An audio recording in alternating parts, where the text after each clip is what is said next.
Okay, so let's start here. When should we be using opioids? Well, do you want to take this? You want to go first? You mean for treatment of patients? Yeah, I think you should be using them when you think that the benefits will outweigh the risks. And I think we should use them fairly liberally for acute severe pain.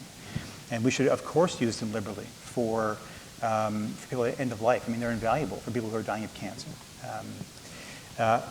And I think, there's a tremendous polarization in the medical community on this, about their role in chronic pain. There are some people who think they have no role, and I think that's overly stringent.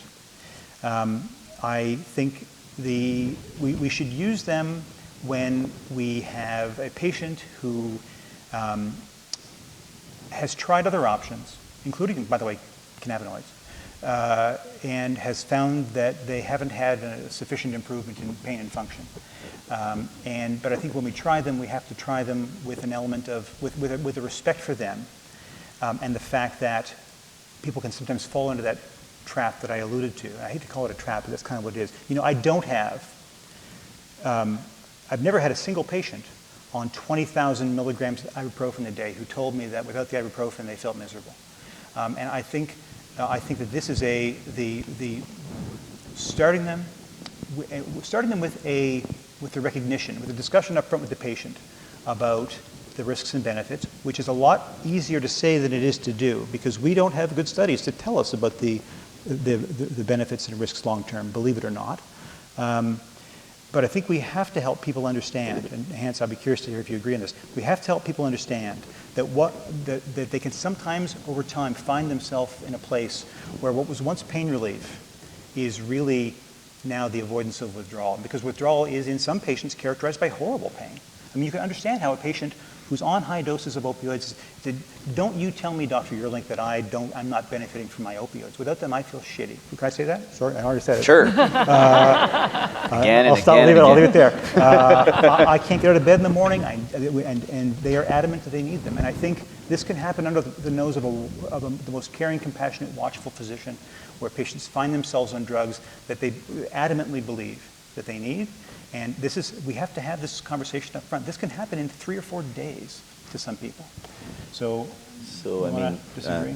Agree with some. I think I'll put a different context to it. David started with the easy part of the equation, which is acute pain and dying.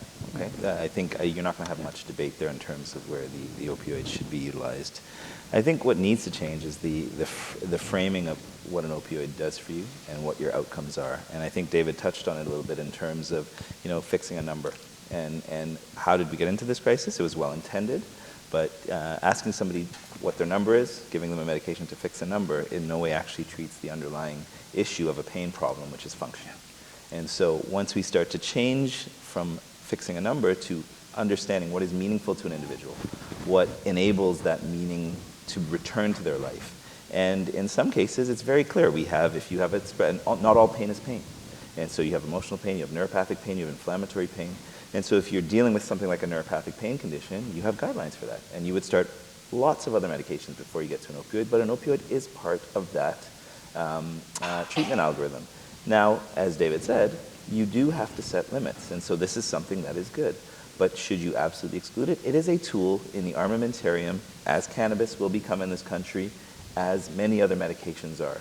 And so to have an honest appreciation of what you're starting and have a discourse with your patient as to where you should end or where that landing point is in advance is something that hasn't occurred for years. And so it absolutely could be and should be still part of an armamentarium, used with limits, and absolutely we have many patients that have gone well past that limit.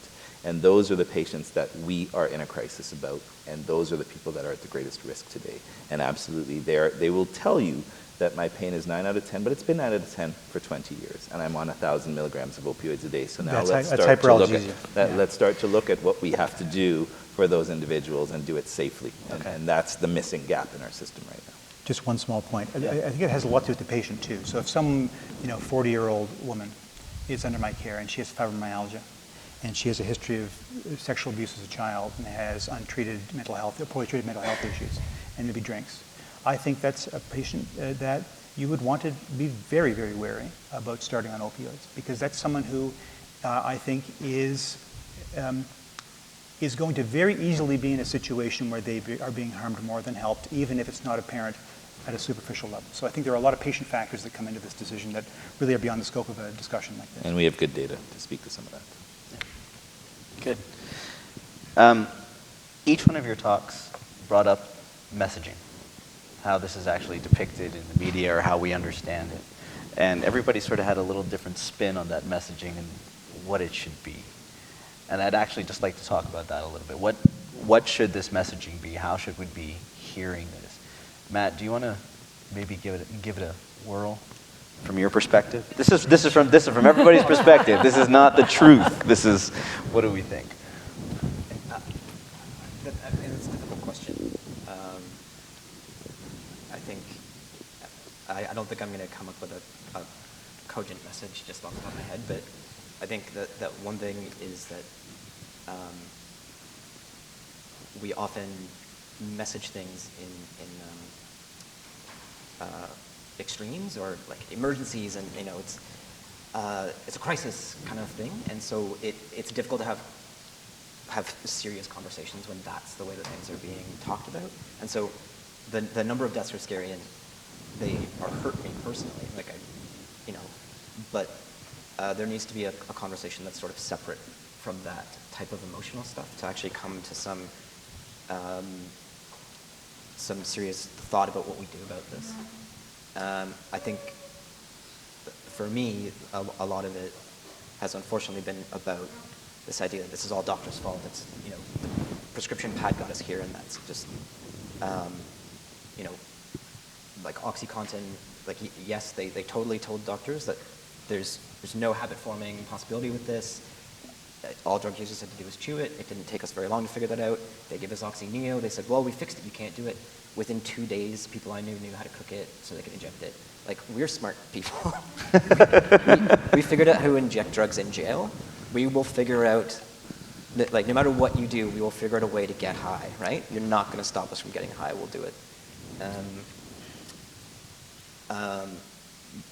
But I think that there's been this unfortunate backlash of people being kicked off their opiates. So we can't go sort of too far in one direction, or try to have it be that it's one thing that caused this. Like, it's just opiate prescriptions that caused this. It's not one thing. It's complex, and it's going to take a complex solution.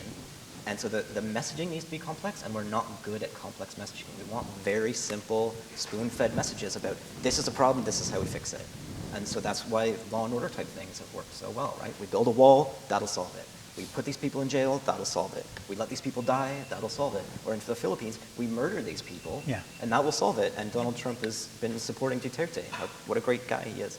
So I think that we need to feel comfortable with some ambiguity. We need to start to feel more comfortable with some complex messaging, some uncertainty. Stop trying to latch on to some quick, easy fix. Recognize this is going to be a long process, and also that you don't have to like the people who use drugs to also support the things that are going to help the death rate. I'm not asking you to think that doing drugs is okay. I'm asking you to support evidence-based policies. I'd also, with the messaging, I'd like to see some politicians be a little bit braver and step up and push some messaging as well. There's doctors who are stepping up and talking about this stuff. Where are the politicians on this also? And then there's a huge amount of stigma that goes along. And what I've heard personally is people telling me, people like you should just be allowed to die. When people come to the Moss Park trailer and they say, you should just let all these people die, they'll fix the problem.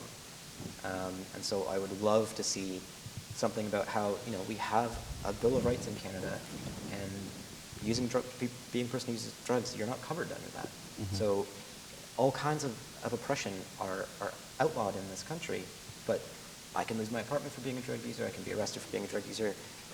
I don't have any sort of protections from that. And there's a lot of really hateful stuff that's allowed to be put out about drug users. Mm-hmm. I think you raise a really important point there in terms of, and it does go back to messaging, because, for instance, there is this sort of perception of the people who are victims, who are perhaps people who are thought of as people who were prescribed an opioid and then ended up addicted.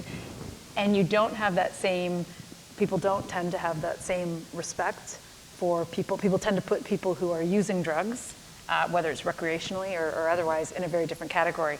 And these tend to be, and this came up when I was interviewing people about, for instance, the class action lawsuit. The class action lawsuit is specifically for people who were prescribed, and the lawyers who drafted that lawsuit are very specific about that. And even in the language that they use, struck me as really, these are innocent victims. These are people who, implying, of course, frankly, that very bluntly, that, but these other people deserve to die or be poisoned by fentanyl. And I think that's I've also interviewed somebody, another expert about the lawsuit itself, and he pointed out to me, quite rightly, I don't know, that's not a helpful distinction, to put those into two different, every life deserves to be, it's about saving lives. It's about preventing the contamination of the drug supply. So I think that's something that's sort of become clear to me, is there's this almost sort of class system of who deserves positive attention in this, and who deserves action and who doesn't. But haven't we blurred that line?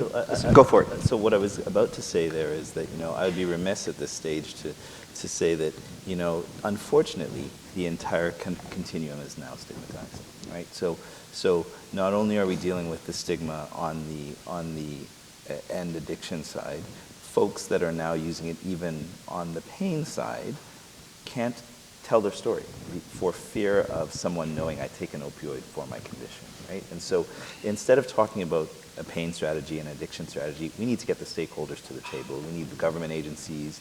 We do need patients. We need physicians. We need public health officials. We need industry. They've got money. They should be there helping to fix this at the table. In Canada, we're afraid of this. In the US, when they fix these things, they bring everybody, and industry is part of that discussion. And so I really think that no government can fix this with one single foul swoop. We need all of the players to come down and fix this solution together. Yeah. Can I say something? Please, yeah. I said this, like, the city has started this anti-stigma campaign about drugs. And I've said this to them a couple times, and it's like, it's really hard to do anti-stigma work for something that's illegal. Yes. And so you're trying to do this, these aren't bad people because they do drugs. They deserve to go to prison, and the police should be arresting them, and they should, all of those things, but don't think of them as bad people just because they do drugs. And so I'm not in favor I'm in favor of decriminalization for a whole lot of reasons, but one of the reasons is the incredible amount of stigma that it can relieve from people's lives, and how much easier it will be to come forward. Like, I'm not, there's lots of other people that won't come up and do these talks and identify as being a drug user because they know that when they leave, there's going to be consequences for that. The only reason I do it is because I'm a white man with a good job. Like, I have all the power and privilege that you could ever want. So it's easy for me. The other folks that I would much rather be here talking, they don't have they aren't as lucky. They don't have that option. Yeah.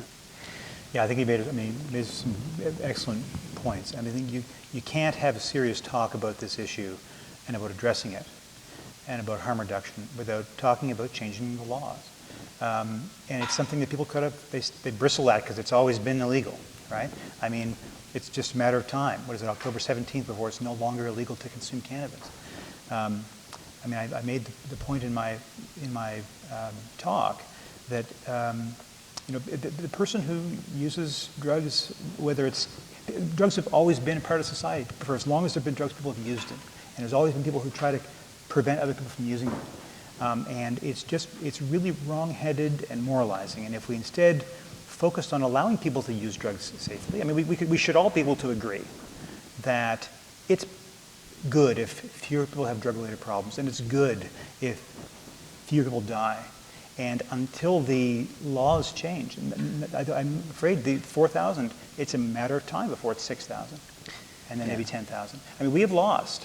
If you ask about the messaging, the messaging I think is pretty clear. This is one of the biggest public health crises that Canada has ever seen, and it's not going away. Just shrinking prescription counts.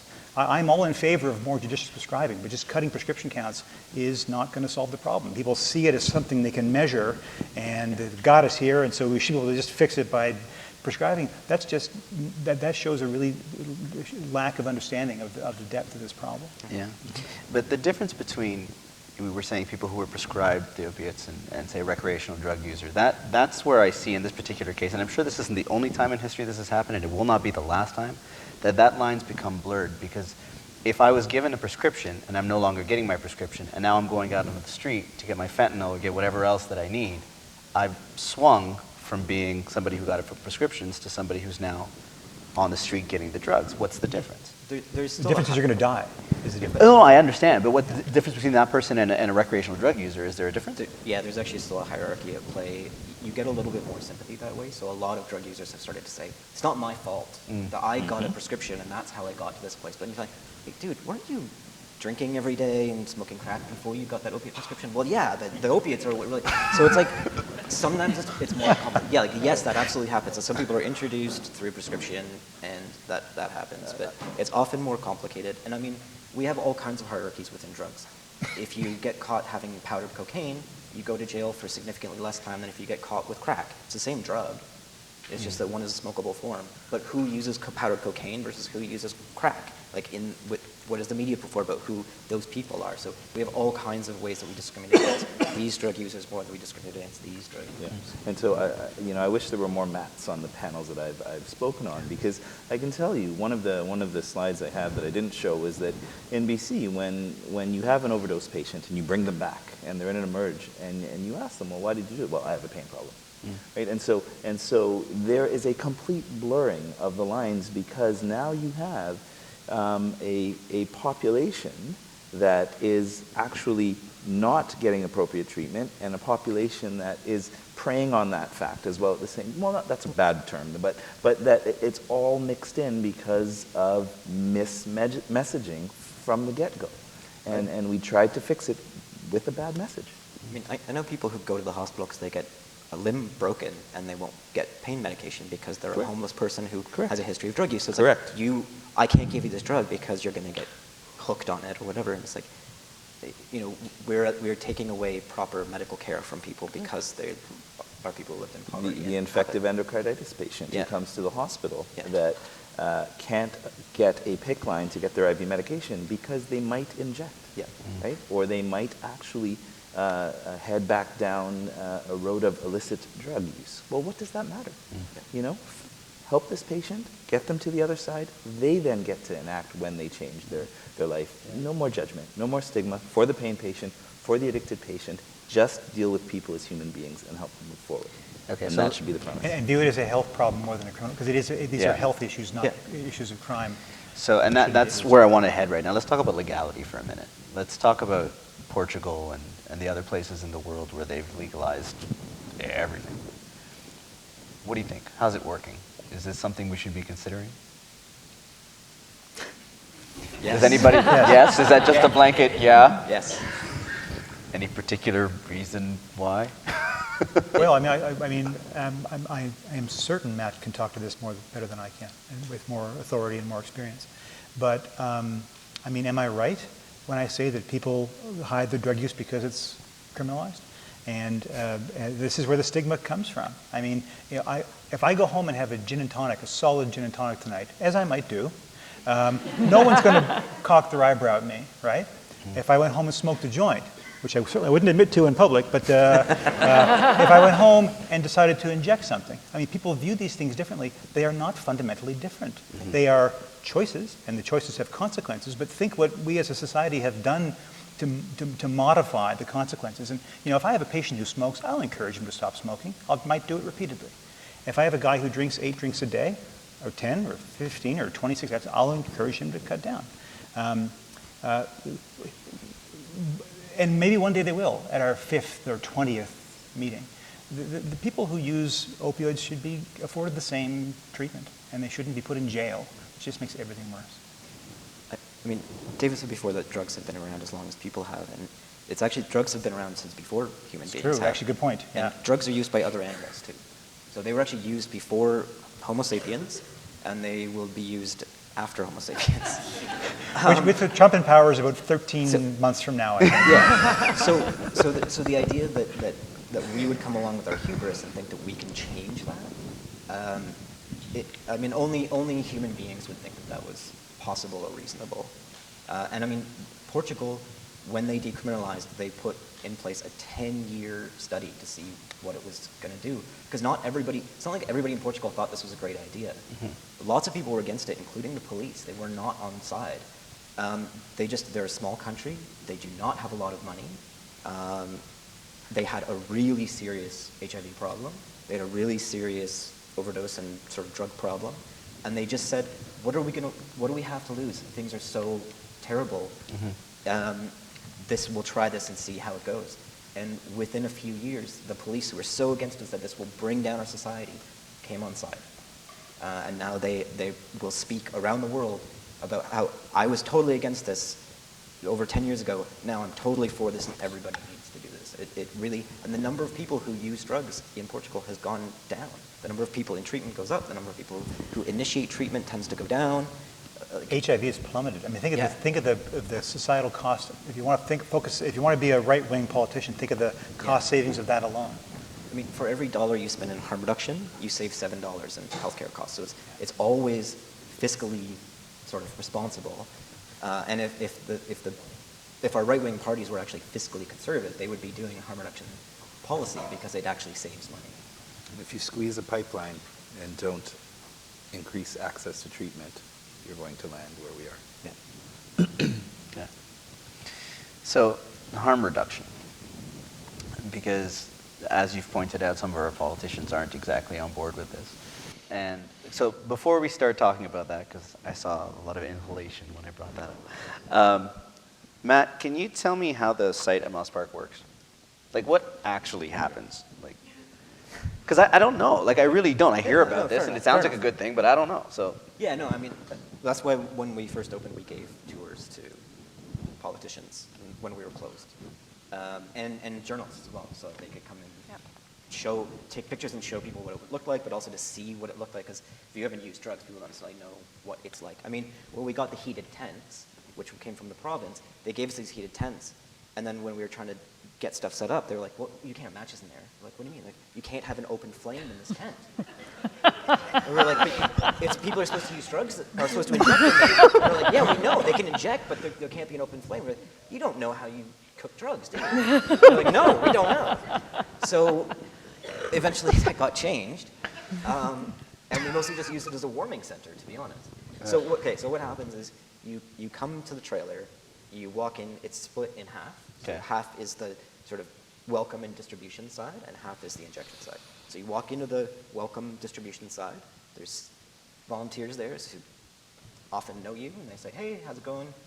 Are you here to use the poke side, which is what the slang, it's been called, poke side or injection side. If you want to do that, you walk, we check, make sure that there's a space. There's a little door, you go into that side, and there's two people on that side. There's a nurse and there's a harm reduction worker, usually a person who uses drugs. And then there's just a couple stainless steel tables, easily cleanable, with some chairs. You walk up, they give you your equipment, so they give you a syringe, a cooker to cook your drugs in, sterile water, a tie for your arm. You go bring your own drugs. We don't have drugs to give people, unfortunately, yet. Hopefully one day we're there. But you bring your own drugs, you go cook them up, inject them, and then we're just there. So hopefully you do your thing, you go, thanks, you get up and walk out. But if you drop, then we get oxygen right on you, and if needed, then there's no oxygen. People sometimes, so when I was there, I was under the impression people sometimes wait, right? They wait for a bit just to make sure there's no effects afterwards, and then they... And so people wait in the poke side, but then there's also a couch in the welcome side, so we can have people, some people spend like hours at the site, right? Some people just hang out for long, long periods of time. And then we also have somebody that usually hangs out just outside the door, so when people finish and they leave, if they often hang around the trailer, then there's also somebody watching them, so in case they take something else or something happens and they drop, then we will spawned outside as well. It's also, I was just really struck when I came there that it is very much a community hub. It's because in the winter especially I was struck by, so it wasn't just using. It was also, people were getting, people who didn't have mitts, people who didn't have hats, I mean, you guys sort of have de facto become this community of, and handing out food, I think. Somebody ordered, I think one of your supporters, I think when I was there, ordered like a dozen pizzas or something. And, so stuff, water, bottled water, just things, essentials, like things that people often don't have. Yeah, we've become a local hub for donations of stuff, and so we give out a lot of food, a lot of hygiene supplies, because shelters don't actually give people like soap and shampoo and stuff. So they finally have access to a shower, and it's like, well, I don't have anything to wash with, so we give people stuff to wash with. So there's lots of people in and out just to get those supplies as well. Yeah. And then we have people who are smoking drugs as well, so we have a little area out front for people to smoke. And also there's a person out front to watch that, although smoking there's less risk, that's why there's not somebody immediately there, but we're sort of 10 feet away, so if something drops, then bring the oxygen out and deal with that. And I mean, most cases don't require a whole lot. They require us to go up and shake people and wake them up, maybe give them some oxygen, and then they're okay. If they're by themselves and nobody was there to rouse them, then they would go down and stop breathing. Okay. And lots of people would overdose if they're doing it in a, say, Tim Hortons bathroom, Coffee Town bathroom, because you're rushed. So you can't measure out your dose properly, you can't take time. People will inject and they'll do part of it and then wait and see how it kicks in before they do the rest, but you don't have that luxury when you're doing it in a criminalized space. You have to get it in you and get out. So there's lots of overdoses that are averted because people have this calm, relaxed space. And being a community hub, I mean, lots of people who volunteer are people who were from the community. We have lots of community members who are hanging out at the site using it one day, and then the next day are there volunteering. So there's also like a lot of back and forth between community and like volunteers. How do you get along with the law? Depends on what level of the law. The police. Yeah, I know, but Yeah. still brass or individual beat officers. I mean, when we opened, we thought that the cops were going to shut us down. The superintendent came, and he was actually a wonderful guy, and we had a very great talk with him and a great relationship with him from after that. He said that he understands why we're here, but he doesn't know if this is the way to deal with it. So he said, my only concern is safety, and so you have this amount of time to convince me that this is safe. And then we talked and we convinced him, so he said he would do it. The brass then said, we will let you go and we will not put more officers in and we won't sort of have cops come and bug people. But as a police officer, you have a lot of power, whether your superiors, no matter what your superiors say. So individual police officers have taken it upon themselves to come by and just harass people. Okay. That's not so much about the Toronto Police Service. That's about one individual. So our relationship with the Toronto Police Service as an organization has actually been pretty good. And there's been a lot of cops who have said that they get it because they are called out to overdoses. So they've seen lots of people die. They know that having somebody wake up from an overdose and then trying to bring them to jail isn't going to help. So it's been mixed, but been more positive than negative, and surprisingly positive for us. Okay, so we said that, I think the stat you said was for every $1 you put into harm reduction, you save 7? Yeah. So what's the issue? Why are politicians so against this? So we had, Doug Ford said on the campaign trail at least that he was completely against harm reduction.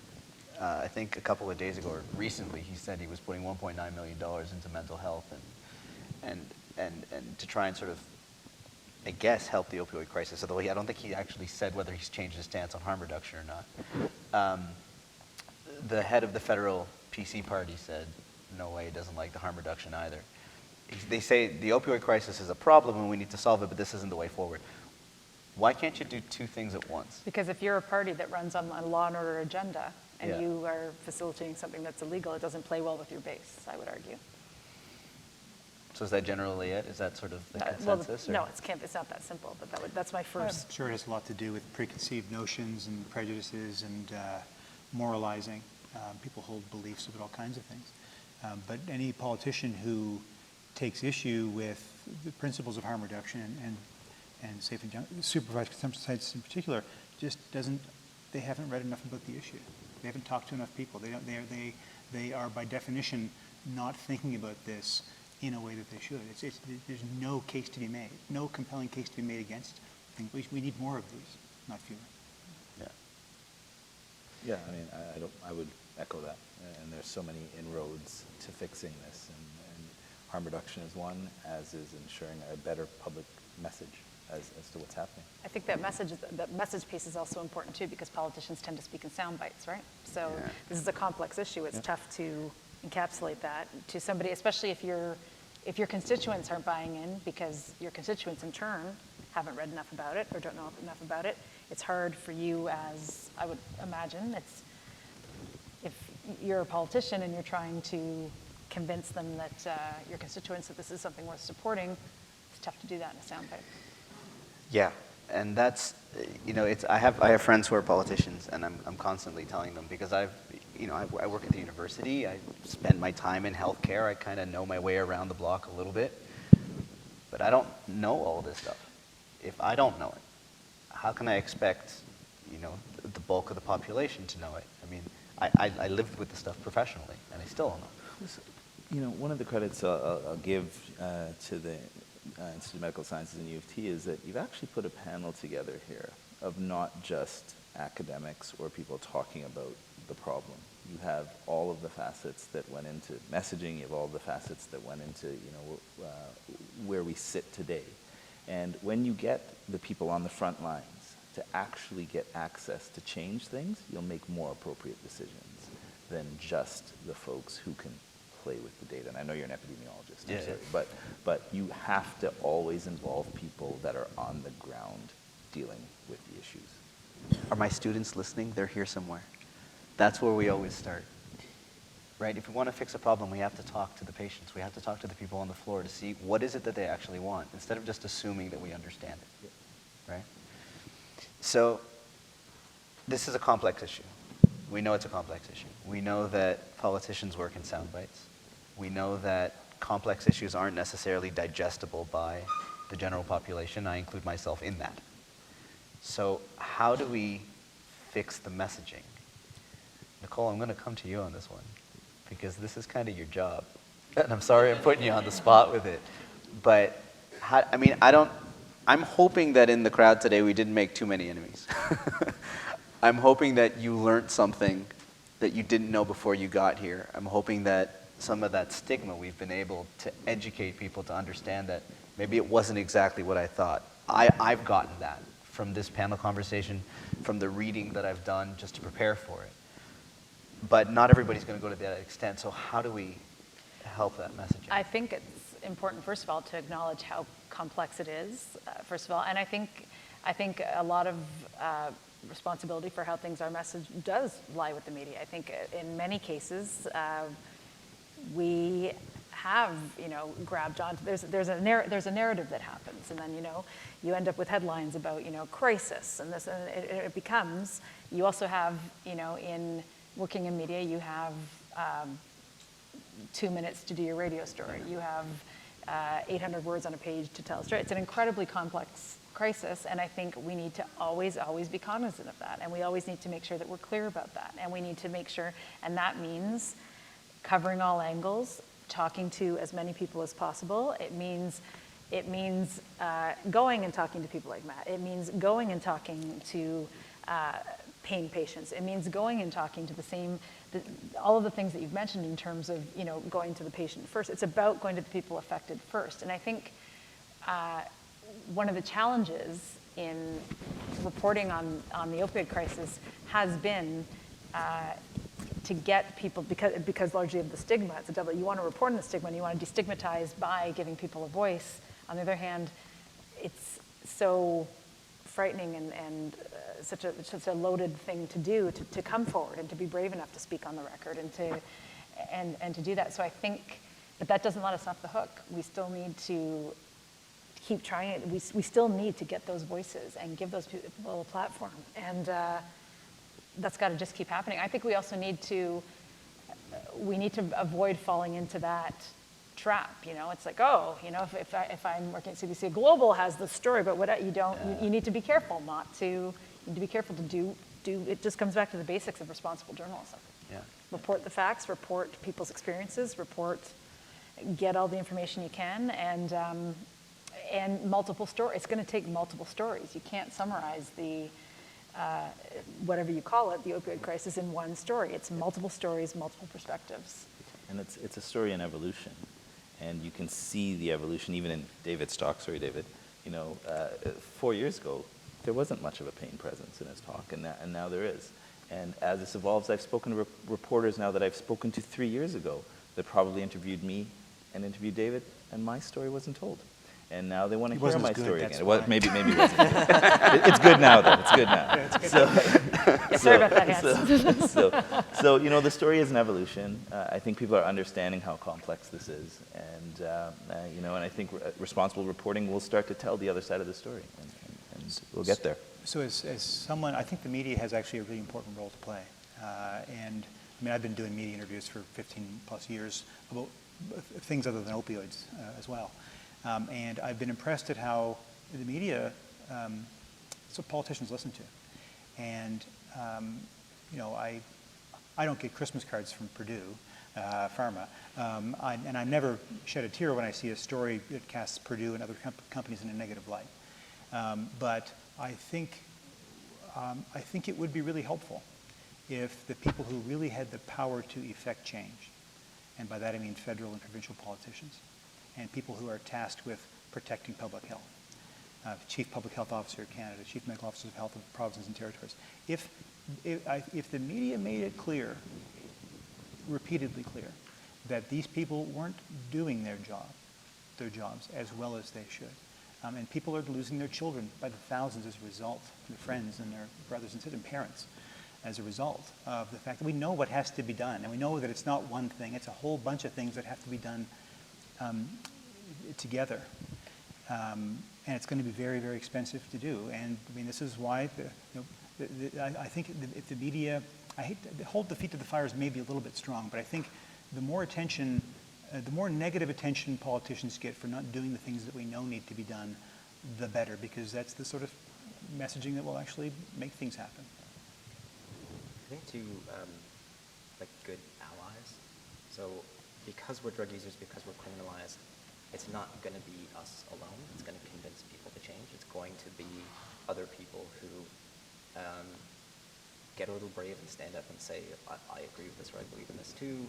I'm not necessarily a drug user, but I will listen to drug users. Mm-hmm. And we're starting to see that a bit more, especially with organizations that have a bit more power. So like the Canadian Mental Health Association put out a paper calling for the decriminalization of all drugs in Canada. And it's like, that sends a powerful message. They have a lot more power than I do as an individual. I mean, the UN is calling for decriminalization worldwide. So it's not, when those people and those organizations come forward, it doesn't seem like such a fringe thing anymore. It's not like Matt, the nutty drug user, is up here talking about how give me all the drugs for free. It's like these people who have millions of dollars and like lots of clout are saying, no, that's true. I have to say one of the, because one of the important voices, the video clip that I showed was only part, just for time purposes, I could only show part of it, but the end of that story is actually these moms who, these sort of middle-class moms are calling for decriminalization of drugs, and so and those kinds of allies, and you wanted to expand beyond people who have been directly affected, but this is the thing. I mean, that's why it's important to have those allies and to have people who, and again, to realize, that this is not an us and them issue. This is an issue that affects everybody, and to change the thinking that way. Yeah. So we need to get everybody at the table. Correct. Yeah, that includes industry. Includes everybody. Includes everybody. I'm not sure I agree with that, but that's, industry, listen, drug companies are in business to make money. Mm-hmm. But that's okay. Businesses are supposed to make money. Drug companies make money by selling drugs. And as a general rule, the more drugs they sell, the more money they make, and that's their modus operandi. I don't think drug companies have a serious interest in addressing this. I think that their primary interest is to their shareholders or to their private owners.